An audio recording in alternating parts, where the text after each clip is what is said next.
간헐적 단식? 하고 싶죠. 근데 막상 하게 되는 건 간헐적 폭식이었습니다. 그랬던 제가 이제는 삼시세끼를 먹으며 몸이 훨씬 좋아졌고 무엇보다 식욕이 잠잠해졌어요. 예전에 저처럼 아침 공복을 악착같이 지키려고 하는데 생각보다 잘 안 빠지고 스트레스만 쌓이는 분들, 그리고 오히려 때때로 보상심리 때문에 입이 터지는 분들이라면요, 오늘 영상 진짜 꼭꼭 씹어보세요. 세 끼를 다 먹어도 간헐적 단식을 할 때보다 몸이 가벼워지는 신기한 경험을 하게 되실 겁니다. 그리고 진짜 간헐적 단식을 경험하게 될 거예요. 저는 5년 전에 키토제닉 다이어트를 하면서 18시간 단식을 약 2년 정도 했었어요. 그 당시에 저는 간헐적 단식에 대한 잘못된 믿음을 가지고 있었고 그로 인해서 실수를 했었는데요. 이 실수 때문에 간헐적 단식을 한다고 하는데도 몸의 변화를 잘 느끼지 못했습니다. 자, 그렇다면 그 실수가 뭐냐? 바로 간헐적 단식을 하면 마치 살이 저절로 빠질 것 같다는, 살이 저절로 빠지는 치트키라고 생각했던 거였습니다. 아니 그게 도대체 뭐가 문제야? 라고 생각하실 수도 있지만 간헐적 단식을 살 빼는 치트키라고 생각을 하니까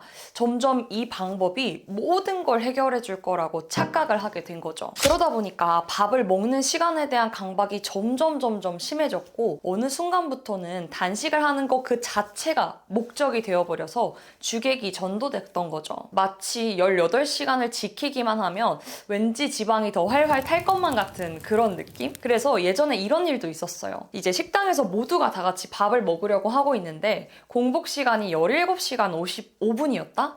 그러면 굳이 그 5분을 더 기다렸다가 18시간 딱 채워진 뒤에야 식사를 했습니다. 그 5분이라는 시간이 체지방을 더 태워줄 거라고 굳게 믿었던 거죠. 지금 생각해보면 너무 웃기죠? 근데 그때 당시에는 공복 시간을 채우지 않으면 쌓아왔던 그 모든 노력이 물거품 될 거라는 이상한 믿음에 사로잡혀 있었던 것 같아요. 지금까지 영상을 보시면서 나 그 정도는 아닌데? 하는 분들도 계실 겁니다. 그렇다면 정말 너무 다행이고요. 근데 저도 처음부터 이랬던 건 아니겠죠. 그래서 간헐적 단식을 살 빠지는 치트키, 마법이다 이렇게 인식하는 것부터가 실수라고 말씀드리는 거예요. 심하지는 않아도 간헐적 단식에 묘한 믿음이 생기기 시작한 분이라면 영상 끝까지 보시면 도움이 많이 되실 겁니다. 많은 분들이 간헐적 단식을 오직 다이어트를 위한 방법으로만 알고 계실 텐데요. 사실 원래 이 간헐적 단식은요, 체중 감량이 목적이 아니었습니다. 그냥 건강해지기 위한 다양한 효과를 찾는 연구 중에 나오게 된 개념이래요. 자, 그런데 유튜브에만 검색을 해봐도 사실 건강을 목적으로 딱 두기보다는 간헐적 단식 이꼴 다이어트 방법으로만 소개되는 경우가 되게 많잖아요. 그리고 그런 다이어트 후기들을 계속 접하다 보면 나도 모르게 이 방법을 정확히 지켜야만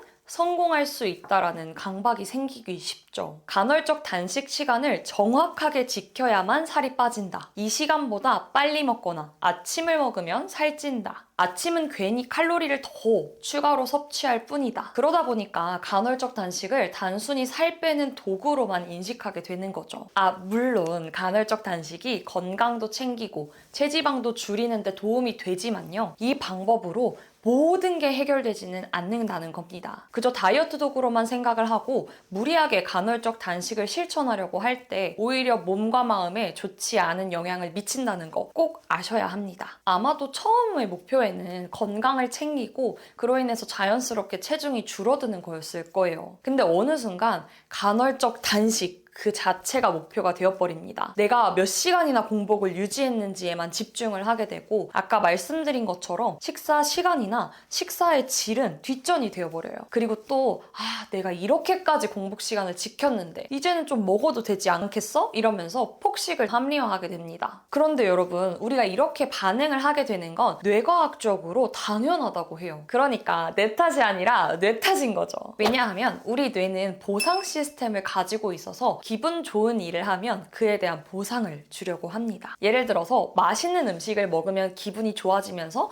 도파민이 딱 나와서 행복한 기분을 느끼게 해요. 자, 그런데 만약에 단식을 한다라고 하면 어떻게 될까요? 음식이 없기 때문에 보상 시스템이 제대로 작동하지 않습니다. 그래서 뇌는 계속해서 보상을 기다리고 있는 거죠. 밥때가 되어서 음식이 눈앞에 딱 나타났어요. 그럼 이제 뇌는 드디어 보상이 온 거야 하면서 평소보다 더 많은 양의 음식을 먹으라고 신호를 보냅니다. 이건 마치 뭐 같냐면 오랜 시간 동안 물을 못 마신 사람이 물을 발견했을 때 이제 벌컥벌컥 마시는 것과 똑같겠죠. 뇌도 음식이 없다가 이제 들어오면 보상을 크게 받고 싶어 하기 때문에 평소보다 더 많이, 더 빠르게 음식을 섭취하게 만들어요. 자, 상상해보세요. 여러분이 사막에서 16시간을 계속 쉬지 않고 걸었어요. 그러다가 오아시스를 찾았다 하면 물을 과연 여유롭게 천천히 마실 수 있을까요? 아닐 거예요. 냅다 한꺼번에 꿀꺽꿀꺽 마셔서 갈증을 풀고 싶겠죠. 그래서 단식 후에 음식을 먹게 되면 뇌는 더 큰 보상을 받으려고 한꺼번에 많은 음식을 먹으라 신호를 보내는 거예요. 그렇다면 이제 우리는 어떻게 간헐적 단식을 바라보고 또 적용해야 될까요? 만약에 지금까지는 간헐적 단식을 살 빼는 치트키라고 생각을 하시고 또 때로는 간헐적 단식에서 폭식으로 가버리셨을지라도 이제부터는 제가 경험했던 간단한 방법을 한번 시도해보세요. 작은 차이지만 식욕을 더 쉽게 조절하고 스트레스 없이 식사를 하실 수 있을 거예요. 자, 바로 알려드릴게요. 첫 번째, 유연한 마음을 가져야 합니다. 지속 가능한 방식으로 간헐적 단식을 삶에 녹이려면요. 지난 영상에서 제가 말씀드린 것처럼 전력을 다해서는 안 됩니다. 완벽하게 하려는 강박을 버려야 돼요. 간헐적 단식이 나의 생활 패턴, 몸의 소리보다 중요하지 않다라는 거를 아셔야 합니다. 전날에 친구들과 약속이 있어서 평소보다 저녁을 늦게 또 많이 먹었어요. 다음날 아침에 일어나 봤더니 배가 뭔가 빵빵합니다. 그리고 화장실도 못 가서 뭔가를 먹고 싶다는 생각이 들지 않아요. 그렇다면 평소보다 조금 더 가볍게 먹거나 혹은 건너뛰는 선택을 하면서 자연스럽게 단식을 할 수 있습니다. 하지만 그렇다고 매일매일 18시간을 지켜야 해. 배가 고프든 말든 오전에 활동량이 많든 적든 그냥 굶어. 이런 식으로 이제 가면 이거는 우리 몸을 혹사시키는 거고 몸의 입장에서는 만성적인 스트레스 상황이 됩니다. 그리고 이런 상황에서 간헐적 단식이 폭식이 될 확률이 되게 높아지죠. 그리고 이 상태에서는 실제로 인슐린 이슈 때문에 몸에 지방이 많이 쌓이게 되고 오히려 살이 찌게 되죠. 음식이 들어오지 않다가 갑자기 밀려오니까 몸의 입장에서는 지금이 기회야 하면서 지방으로 바꿔서 그거를 꽉 잡고 안 놔주게 되는 거죠. 그러니까 여러분, 몸에 무리가 되지 않도록 유연하게 접근하세요. 몸이 원하지 않으면 단식을 건너뛸 수도 있고 가볍게 먹을 수도 있어요. 또 때로는 평소보다 좀 더 많은 양, 다른 종류의 음식을 먹을 수도 있겠죠. 여러분이 이렇게 유연한 방식으로 적용하다 보면 같은 간헐적 단식이라도 결과는 완전히 달라질 거예요. 자, 그런데 여기서 더 나아가 정말 나 너무 변하고 싶다 하시면요. 지금부터 말씀드릴 이 두 가지는 되도록 매일매일 챙겨보세요. 두 번째 한 끗 차이를 내는 팁은요. 바로 잘 자기 위해서 간헐적 단식을 하는 겁니다. 제가 6년이란 시간을 이제 간헐적 단식을 깔짝여 보니까 핵심은 18시간을 유지하는 게 아니라 밤 늦게 뭔가를 먹지 않는 거였어요. 자는 시간에만, 그러니까 대략 10시간에서 12시간만 음식을 안 먹는다고 해도 몸이 변화하는 데는 문제가 없다는 겁니다. 그리고 우리가 밤늦게 뭔가를 먹지 않아야 하는 이유는 다른 무엇보다도 잠의 질을 확 떨어뜨리기 때문이에요. 예전에 올렸던 영상에서도 수면의 중요성을 말씀드렸었죠. 그리고 다이어트에 관심 있다, 내가 건강을 좀 챙기는 사람이야 하시는 분들 중에 수면의 중요성 모르는 분 아무도 없을 거예요. 그치만 이제 이거를 실천하냐 안 하냐 이게 관건인 거죠. 간헐적 단식도 이 관점에서 바라봐야 진짜 변화가 생기더라고요. 그리고 만약에 야식을 안 먹는 게 익숙해졌다 하면 저녁 식사 시간을 좀 당겨보는 정도가 작은 변화이지만 또 큰 차이를 만들어내는 팁이 될 겁니다. 마지막 한 끗 차이를 만들어내는 행동은요, 해피밀 타임입니다. 이 부분은 의외로 모르는 분들이 되게 많더라고요. 저는 아침을 규칙적으로 그리고 만족스럽게 먹는데요. 이 식사를 저는 해피 밀타임이라고 부릅니다. 말 그대로 그 시간이 저를 정말 행복하게 만들어주거든요. 보통의 전날 저녁을 6시 이전에 일찍 먹게 되면 자연스럽게 14시간부터 15시간 정도의 공복이 생기고 늦게 먹었다 해도 10시간에서 12시간 공복 후에 아침을 드시게 될 거예요. 예전에 저는 12시간? 너무 짧다 이렇게 생각을 했었는데 제가 2년 정도 실험을 해보니까 중요한 건 그게 아니라 해피 밀타임을 갖는 거였어요. 아침을 규칙적으로 만족스럽게 또 건강하게 먹는 게 결과적으로 보상 심리가 사라지는 가장 효과적인 방법이더라고요. 제가 한번 연애로 비유를 들어볼게요. 남자친구가 어느 날은 자기 직전까지도 막 안 놔줘요. 통화 계속 하재요. 그러다가 어느 날은 전날 저녁부터 다음날 오후 1시가 되도록 연락이 없어요. 이렇게 들쭉날쭉 남친이 연락을 했다, 안 했다 한다고 생각을 한번 해보세요. 마음이 어떨까요? 불안하겠죠. 근데 반대로 매일 아침 7시, 점심 12시,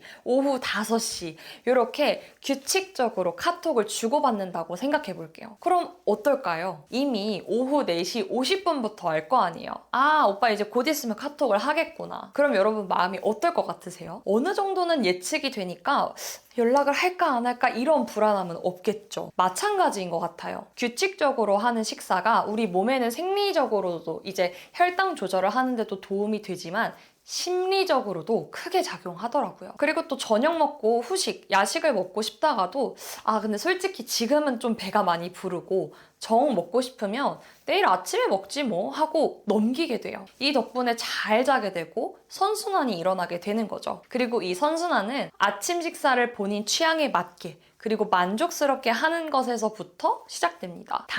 달달한 바닐라 라떼, 카라멜 마키아토 같은 커피나 과자, 떡처럼 당분이 많은 음식은 금세의 허기를 부르고 다시 당을 땡기게 만드니까 여러분이 드시기 전에 한 번은 고려를 해보시면 좋을 것 같아요. 왜냐하면 진짜 해피 밀타임이 되려면 혀의 만족감뿐만 아니라 음식 먹고 난 뒤에 내가 느끼는 몸의 컨디션도 좋아야 진짜 만족스럽기 때문이에요. 그래서 내 취향을 반영하는 것과 함께 음식의 질도 높이는 게 중요합니다. 저 같은 경우엔 최근에는 통곡물 시리얼에 견과류 조금, 오트우유, 피넛버터랑 과일 조금, 그리고 삶은 달걀을 자주 먹었어요. 저는 바삭한 거를 좋아하고 고소한 거를 좋아해서 이렇게 제 취향을 다 맞고 포만감을 위해서 삶은 달걀도 꼭 추가를 하려고 합니다. 이렇게 저처럼 여러분의 취향을 반영해서 만족스럽고 건강하고 규칙적으로 아침을 챙겨 드세요. 그러면 삼시세끼를 챙겨 먹으면서도 18시간 단식을 할 때보다 진짜 훨씬 더 몸이 가볍고 활기차다라는 걸 느끼게 되실 거예요.